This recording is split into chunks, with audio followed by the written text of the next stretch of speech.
This is the story of Joe Millionaire. A person pretends to be someone they're not in order to discover what is truly in someone else's heart. Most fairy tales have a happy ending, but in the crowded reality TV landscape, nothing cuts through like a plot twist, and Joe Millionaire has one of the biggest. We went to the casting call for a reality TV show that they were calling The Big Choice. We knew it was a dating show. That's all we knew. It was basically going on a vacation for a month. It was very exciting. It was very fun. Oh my goodness! This is a fairy tale. Oh my. We would be meeting Evan. His life changed when he inherited almost $50 million. And then, the Prince Charming arrives on a horse. It was just super exciting. Oh, it's amazing. Oh my God. Everybody enjoying themselves? Just felt like, I don't know, going to camp with the girls initially. The secret behind this particular show, however, opens the door to all kinds of manipulation. Pretty quickly, it got weird. They would film in every corner. It became clear we should trust no one. These men had a key to my room, and they could enter anytime. They're with us. 20 women are getting catfished, and the audience is in on the charade. Evan Marriott, I'm 28, and my hometown is Virginia Beach, Virginia. From the very beginning, we were looking for Joe. He was going to have to pretend and play off that he was a millionaire. But we're gonna frame it like it's a fairy tale. Fairy tale come true. Fairy tale. Fairy tale. Fairy tale. Fairy tale. Fairy tale. So the audience becomes complicit in the humiliation. Don't think there's anything that could have prepared me for what would follow. The result? A finale watched by more than 40 million. The cost? Total humiliation on a national scale. It just felt dirty. It felt like the joke's on us. Yeah, I couldn't tell anybody how it really went down. We're in trouble. It's a journey. It's a fairy tale.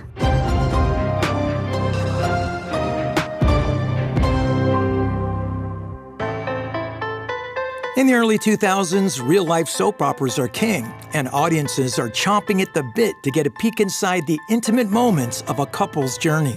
Fox presents the most outrageous pageant ever. 50 women will compete to marry a mystery multimillionaire. She won't meet him till they say, I do. Who Wants to Marry a Multimillionaire was the first major reality show on network television. This was the year 2000. It started the whole network reality TV genre. Monday, March 25th, ABC presents the classic story of Boy Meets Girl. The Bachelor ends up being a huge ratings grabber. Mike Darnell, king of reality TV schlock and also its chief misogynist. He thinks, I gotta steal that.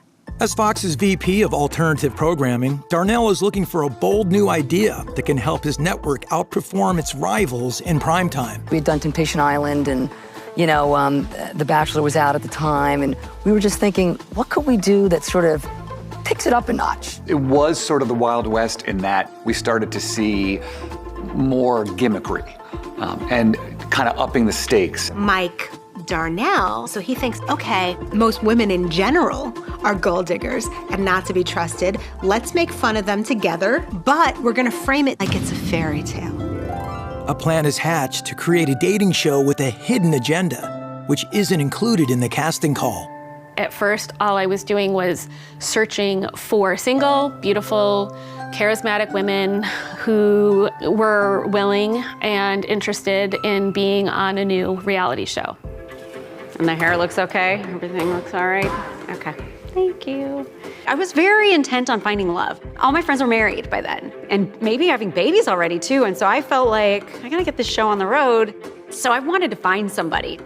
My name is Amanda, and I was a cast member on the first season of Joe Millionaire. Where should I look? At you? Yeah. I don't think at that point in my life I had a type. When you're young, you just think the one is gonna present itself and you're gonna know. My name is Allison Ball, and I was in the top 5 of the first season of Joe Millionaire. Do you want me to talk to you? Yeah.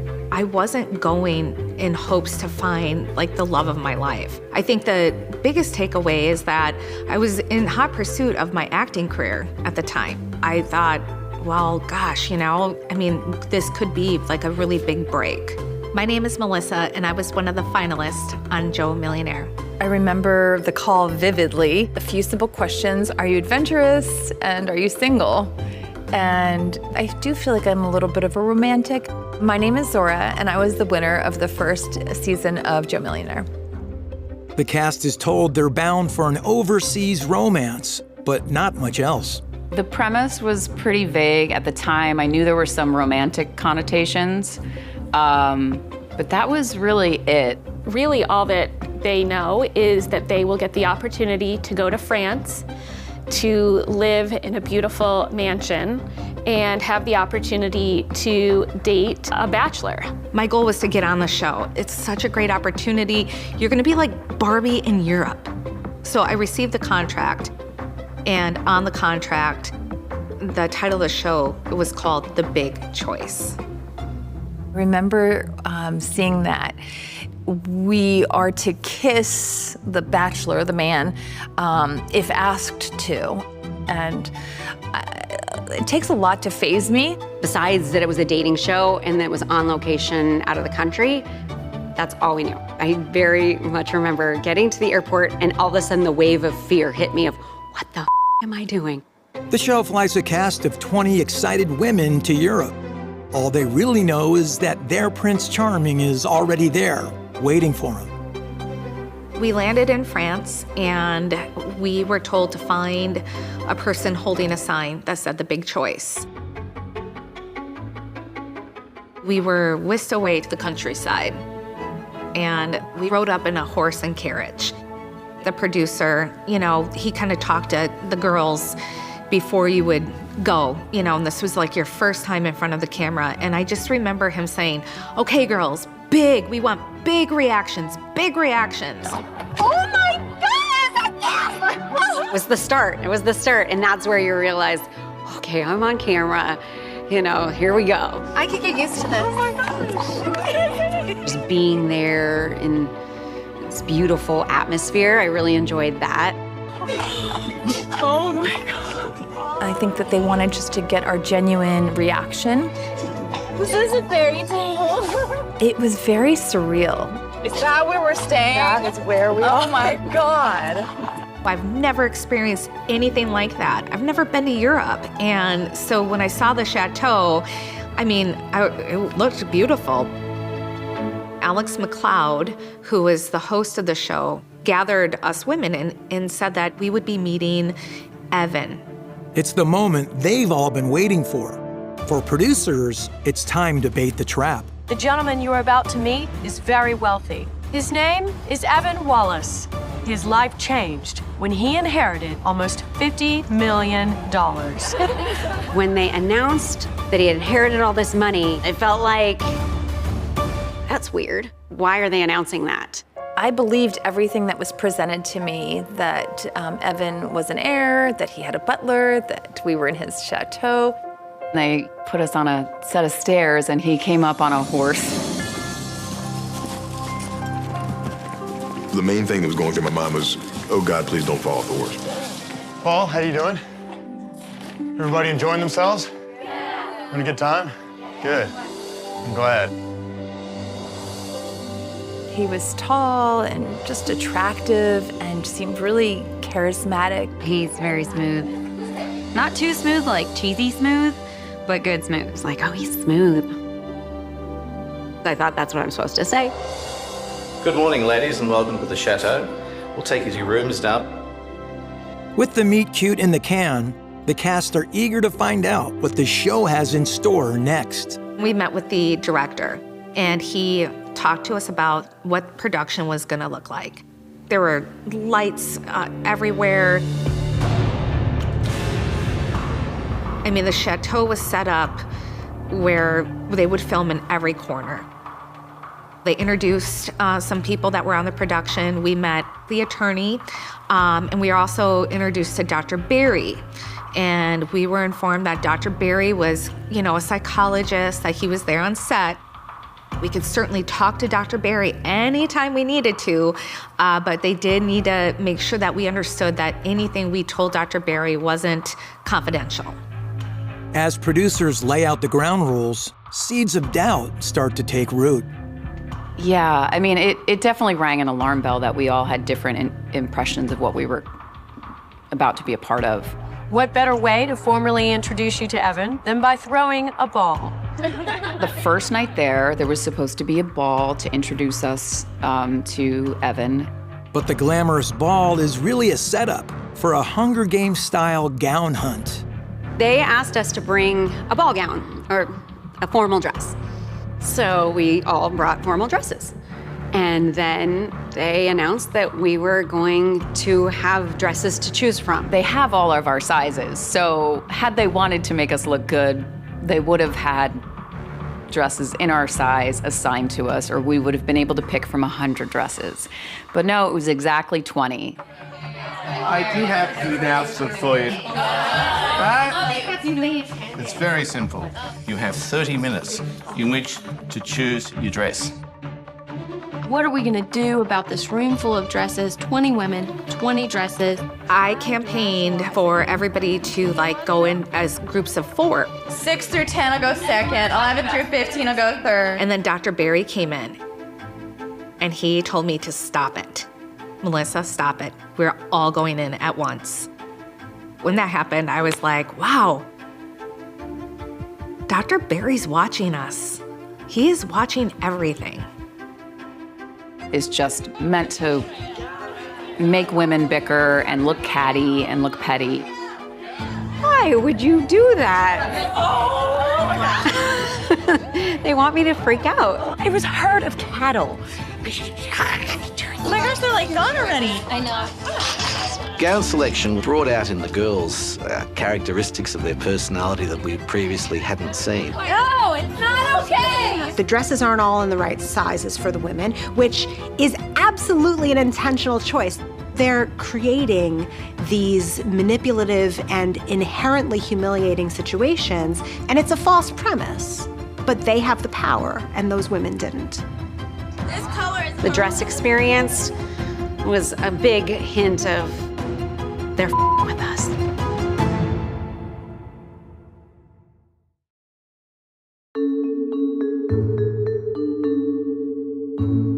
Evan Marriott, I'm 28, and my hometown is Virginia Beach, Virginia. Joe Millionaire has a rather classic plot twist. Evan is going to deceive 20 single women into believing he has inherited an enormous fortune. From the very beginning, we were looking for Joe. We were searching for a blue-collar individual and maybe a little rough around the edges, but he was going to have to pretend and play off that he was a millionaire. There's a certain amount of etiquette training that he would need to fit into that society. The etiquette lesson started out kind of odd because when I had first met her and she stuck her hand out there, I didn't know really what I was supposed to do, if I was supposed to, lick it or kiss it. The twist is that we want them to find true love despite the fact that this guy is not a millionaire. So when I was casting, none of these women were supposed to know that. Joe Millionaire's fairy tale bait and switch has been set in motion, and the competition for his affection kicks in at the end of day 1. So we'd all gotten assigned bedrooms and, started palling around with our roommates, and the very same night, 8 of them got eliminated. Tonight, Evan will give 12 of you a strand of pearls as an invitation to continue with him on this journey. Ladies, those of you who did not receive a necklace, please leave the chateau. The 8 rejects depart the chateau that same evening.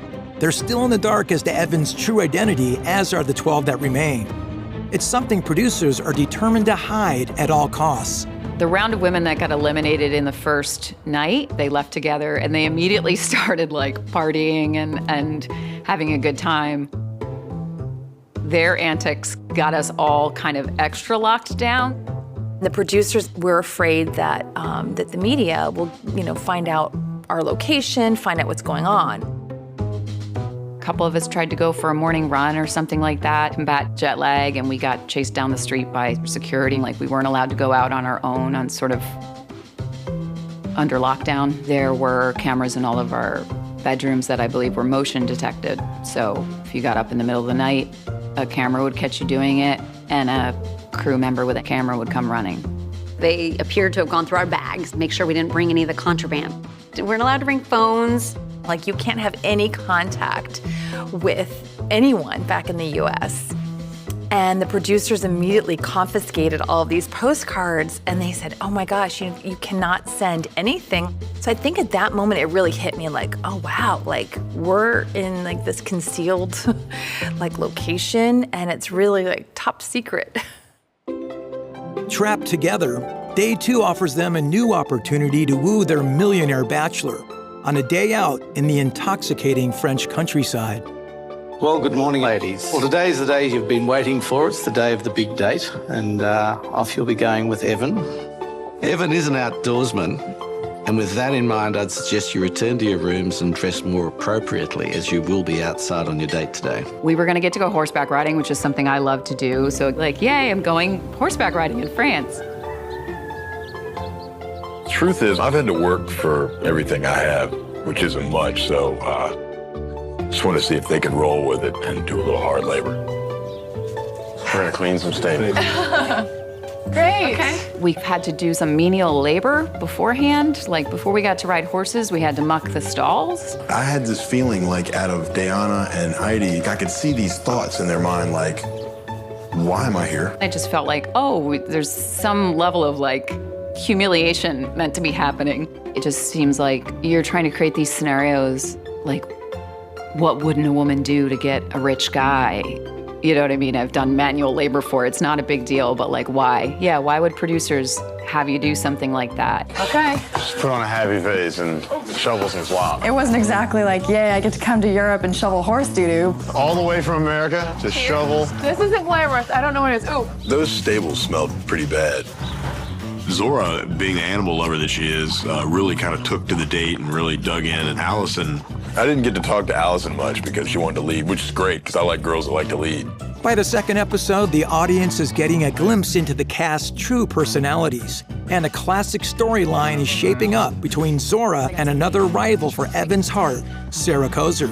They needed a princess for this fairy tale. And if you have a princess, you have to have a wicked witch. Sarah was an interesting cast. We felt that she was a bit more feisty, outspoken, maybe even a bit more competitive. It was a good pairing to Zora because she was different. We pretty much immediately felt like she was going to be America's sweetheart. Along with these two frontrunners, there are 10 other women vying for Evan's affection, a scenario ripe for drama.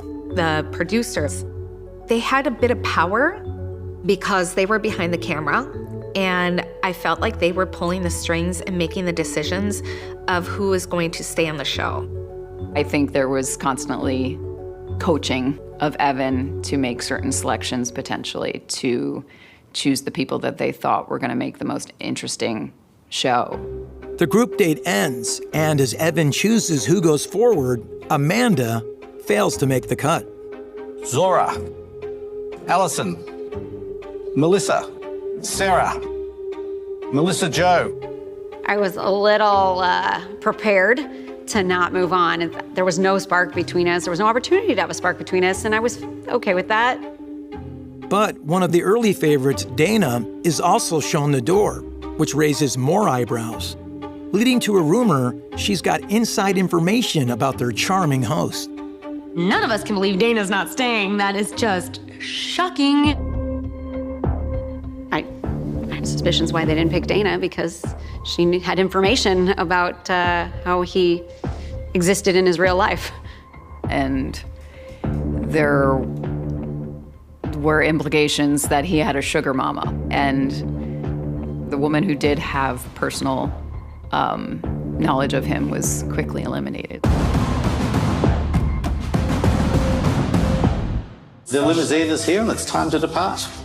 Now that we're down to 5 girls, I'm actually going to get some time to spend alone with them. 15 out, 5 still remaining. And the chateau's heavy security is lifted. A romantic getaway in Paris awaits. Open sesame. All right. Go ahead. All right. Can we open the doors? Where's the Eiffel Tower? You're kidding! Kind of neat, huh? Oh my God. It's so pretty. It gave me butterflies. So pretty. You know, we had a glass of champagne and we were talking, and the cameraman looked at us and he said, you know, I'm gonna stop filming, and so the cameras are off, so you guys can relax, you know, and be yourselves. And we thought, wow, it's the first time the cameras were off. They had told us there would be no cameras in our rooms, so it felt like we could breathe and relax for a second. Good night. Good night. I'll see you all in the morning. All right. Great. It was great. I mean, for the first time, I could like walk out of the bathroom with, you know, like my towel on. It's a long-awaited moment of freedom amid the bright lights of Paris, no less. But their new surroundings soon start to feel more like a prison. It quickly lost its luster because we weren't actually allowed to do anything on our own. The producers did not want us to leave the hotel. We were just locked in our hotel rooms, no phone, you know, no connectivity to the outside world. Just to sit in a hotel room without anybody else and without any reading material, we couldn't watch TV. And I remember feeling like, wow, I could like lose my mind. So when it came time for those one-on-one dates, we were just so excited to get out of that hotel room and see something, you know, anything. It's the most beautiful thing I've ever seen. Like, it's breathtaking. I have tears in my eyes. This is so amazing. We had the whole place to ourselves, and I knew she thought that I had rented the Eiffel Tower just for the two of us. Neat, huh? When I returned from my date, I opened my door and there was a room full of people, and it was obvious that they had set up for an interview there. Sarah's room was right next door, and she looked at me and she said, I need to talk to you. And I said, oh. And I said, well, what? And she's like, I can't right now. And she motioned to like the cameraman. And I thought, this is weird. Sarah handed me a note.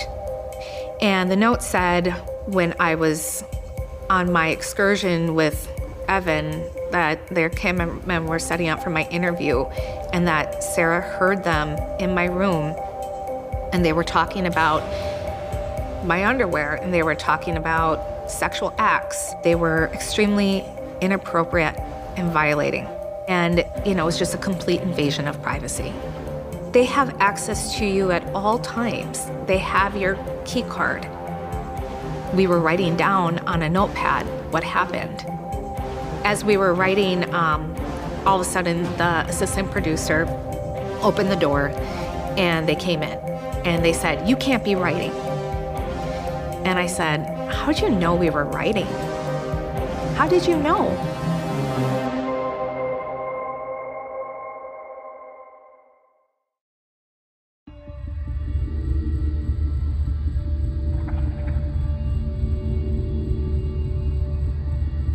The romance of Paris has been replaced by an impending sense of dread, as Joe Millionaire's final five discover not even their private conversations are off limits to production. As we were writing, all of a sudden the assistant producer opened the door and they came in and they said, you can't be writing. And I said, how'd you know we were writing? How did you know? And I was sitting on the floor at the time, and I looked over to the nightstand, and underneath the nightstand, to my sight line, I saw a microphone taped. That was when, you know, things really turned in Paris. All control was gone. It started to kind of breed a paranoia that we couldn't trust what they said. The assistant director said, I'm sorry that happened. I'm sorry that happened to you. You know, we're gonna look into it. And we were told, you really need to stop talking about the production. If you keep doing this, you're going to ruin the show and people will lose their jobs. The women are convinced to let it go. But later, Sarah Koser publicly backs up Melissa's claims, alleging a cameraman made direct threats to her as well.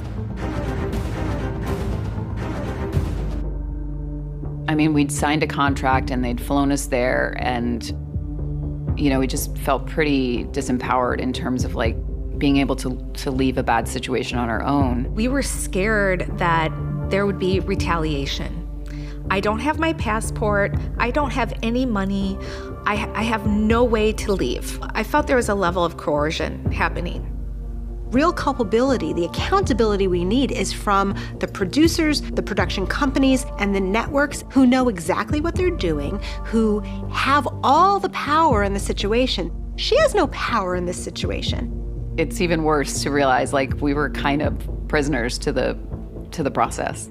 As filming continues, even Evan Marriott himself starts to question the deception. Every day that this is going on, the weight's gotten heavier and heavier and heavier. These girls have never known the real me from the start, and I didn't realize this. It's just not right. I'm living the biggest lie in front of America, and I think it's just the most ironic thing in the world. The more I think about it, the more it eats my brain out. Evan recovers from his crisis of conscience, but for some of the finalists, the notion of being swept off their feet has completely lost its appeal. By the time I was in the final 5, I really knew I didn't want to be there anymore.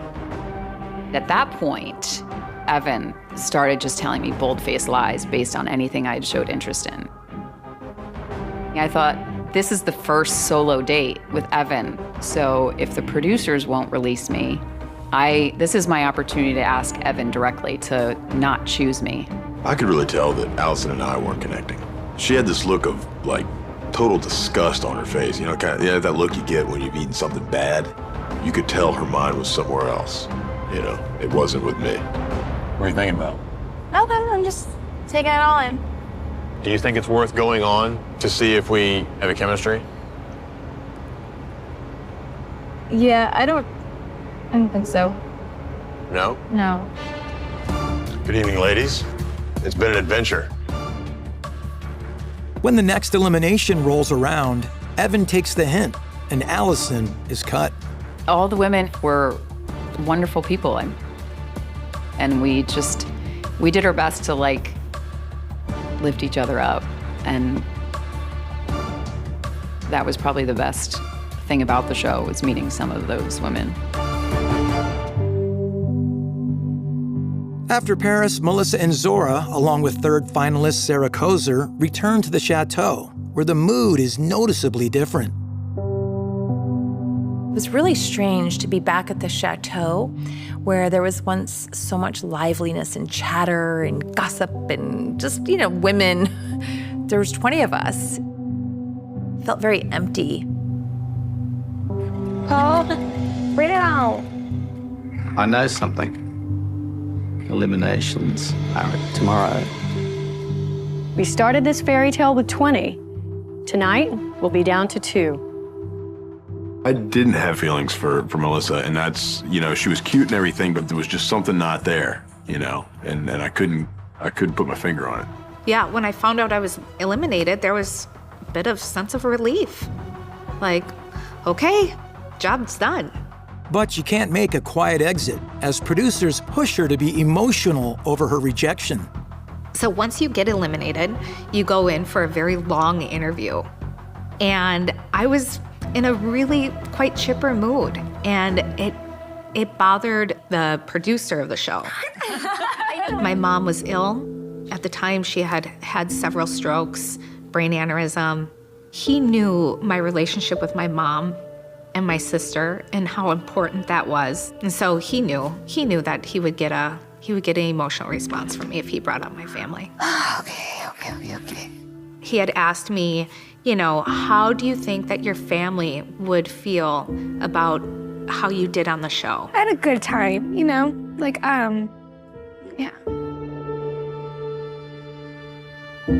I got choked up, and I had said my sister would be so proud of me. And I said that for so many reasons, and it wasn't, proud of me for how I was dating or, how I acted, but how I overcame that situation from Paris. I believe that he brought my family up because he knew that would get an emotional reaction from me. Predictably, the show plays it like she's crying over Evan. It's all part of the plan to squeeze out as much drama as possible before unveiling the truth. I've really been dreading this from the beginning.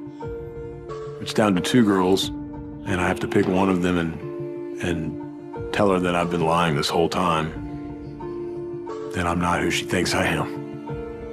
It'll be months before Evan's choice is revealed to Fox's baited audience. But for the women traveling home from France, his decision will become a footnote to the chaos lying in wait back home. I don't think there's anything that could have prepared me for what would follow.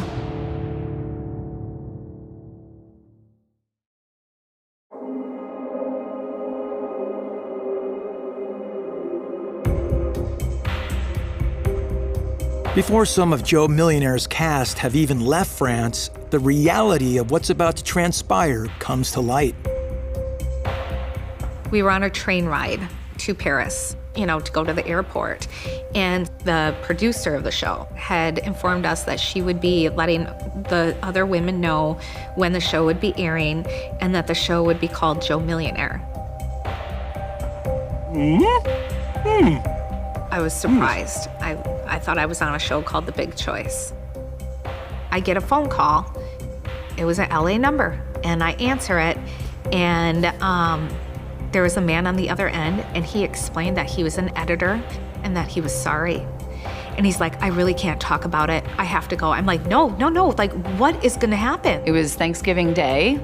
I was having dinner with my family, and somebody shouted from the TV room that they thought they just saw me on TV, and so we all went running, and we had gotten no heads up as this promo airs, and the first thing it says is 20 gold diggers go to France. And I was livid. Meeting 20 women who've traveled to a chateau in France to compete for his heart. Why? They think he's worth $50 million. They're gonna make us all look like gold diggers. The show debuts on Fox in January 2003, and that's when the hammer drops. Once, there was an average Joe who made a humble living by simply moving dirt. What will happen when this average Joe is transformed into a multi-millionaire? This is about all of America seeing 20 girls misled into thinking some guy's a millionaire and jet setting them all over the world. It just felt dirty a little bit. It felt like the joke's on us. It was disappointing that they wanted to, premise a show that the women were gold diggers when that's not what we signed up for. It was disheartening and manipulative. Certainly in the beginning, a lot of us felt some camaraderie with the people who were interviewing us. It became just kind of pretty obvious that they weren't on our side. Continental breakfast is horse. Week to week, the cast discovered just how far removed their experience of filming was to how it's edited, especially in the depiction of the two finalists. They presented Zora as the good girl, the heart of gold. Zora was definitely looked at as the princess. I think that she definitely filled that role. Working with the elderly is very fulfilling work. I call it my heart work. They had a month's worth of footage to make any one person look any way they wanted, as evidenced by some things that they did to Sarah Kozer. We're sneaking up. Of course they're gonna follow us. I looked around, it was just Sarah and I was like, God, thank God we're by ourselves. And that's kind of when everything kind of kicked into a different gear, and it started to get a little more intimate. Sarah was unfortunately made to suffer the indignity of being the victim of one of the most outrageous and notorious incidents of frankenbiting in the history of reality television. Keep number one down. Frankenbite editing is a process by which video editors can take different clips of audio and visual behavior to make it seem like you might have said something you never said. And the way they did this was a master class in visual and storytelling manipulation. They made it look like she gave him head in the woods. We were just so set up. Like you're You're going into a situation where you don't know much, but what we were told was like Sex in the City in France, 20 single, educated women. I mean, I have a degree in women's studies. They had women producers telling me, oh, nothing disparaging. It's going to be like, we're sick of all this trash TV. We want something from a female viewpoint. Fox is sick of trash TV. I started to feel guilty for deceiving the women that we cast. And I remember calling my mom and talking to her, and I was crying, and I was like, Mom, this is not what I signed up for. The show's heading towards its grand finale, and over 40 million viewers tune in to find out which lucky woman has won Evan over. It's coming. The moment America's been waiting for is finally here. Who will he choose? Zora or Sarah? Again, the feminist in me was sad that they were playing the good girl versus the bad girl, and Sarah was clearly the bad girl, but that's not really who she is. She didn't have a chance against Zora, the sweetheart. I've chosen you.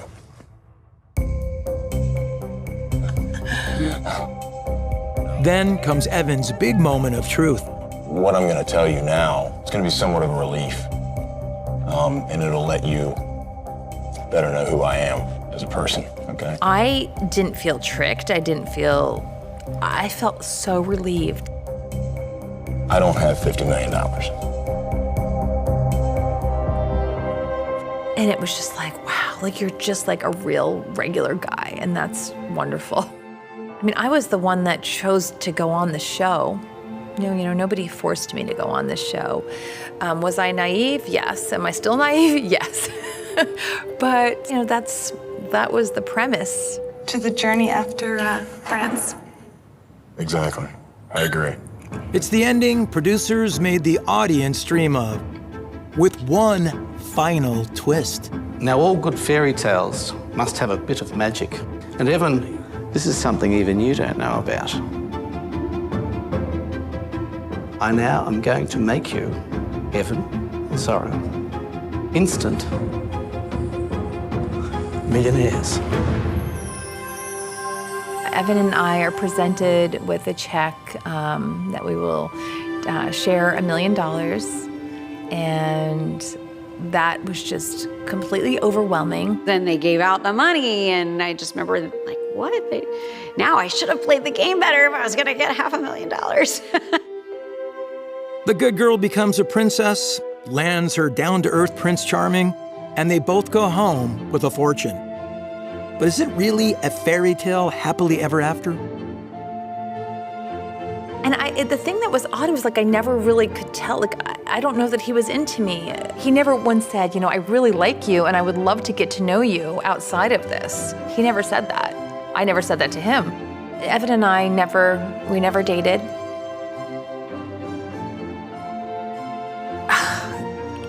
It was just so much. Like all of that was just so bizarre.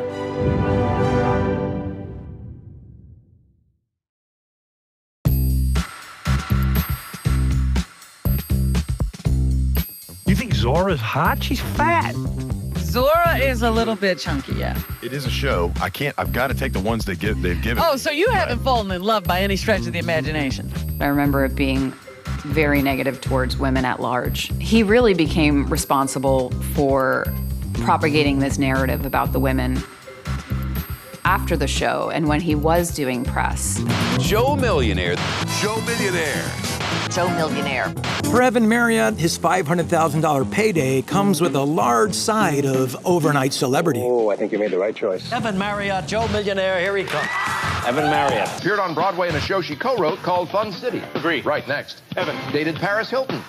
Disagree. Right. He did do what most people would do in his position. He was still young. He went out and he partied and he led us somewhat of a lavish, indulgent lifestyle. Evan is living it up as a single man about Tinseltown. But for Zora and the other women of Joe Millionaire, the after-show spotlight is very different. I was living, just above a restaurant, and people could just walk right up the stairs and knock at my door. There was nobody to, stop them. I mean, I really could not leave my apartment. While the media has a field day trashing the show's female cast, They are bound to their ironclad NDA. It was really hard to defend myself against how this was marketed and how it played out because of this contract. You couldn't talk about what really happened. There was a $5 million contract hanging over your head. A reasonable NDA might be, I am not allowed to say what the ending is before it airs. An unreasonable NDA includes a clause about how I cannot disparage the franchise. And that is intentionally so vague that it silences speech even that isn't actually covered by the NDA. Because what does disparage mean? It was bullying, and it was nonstop. I could not defend myself. I could not tell my side of the story. I had to just sit there and take it. Amid the shaming frenzy, no one gets hit as hard as runner-up Sarah Koser. The press stuff just felt like another manipulation. I mean, who do you think told the New York Post about Sarah's, foot fetish videos? The New York Post that's owned by Fox. Sarah and I spent a lot of time together after filming Wrapped. At the end of the day, it was devastating for her. But Sarah is extremely smart. I think Sarah got the raw end of the deal, although she leaned into it. She did Playboy afterward. So she found a way to make money off of it. I think Evan bears some responsibility for how they were portrayed. He was also in a production. He also signed a contract, I presume. He was also in France, but there were opportunities for him to be a little bit more honest or authentic. When there was a bit of a backlash, the network started to kind of put some distance and maybe make him a bit of a fall guy for the fact that perhaps people didn't want to see this exact sort of circumstance again because it made people more collectively uncomfortable than they thought they would be. I've met the person I want to spend the rest of my life with. I've never seen her before. But 20 years later, romance reality is bigger and bolder than ever. And manipulation of the cast through editing is pretty much a given. It's crazy that 20 years have gone by, and I think you could still do this show now and have people watching it. They started re-airing Joe Millionaire on Tubi, and when I kind of Googled why,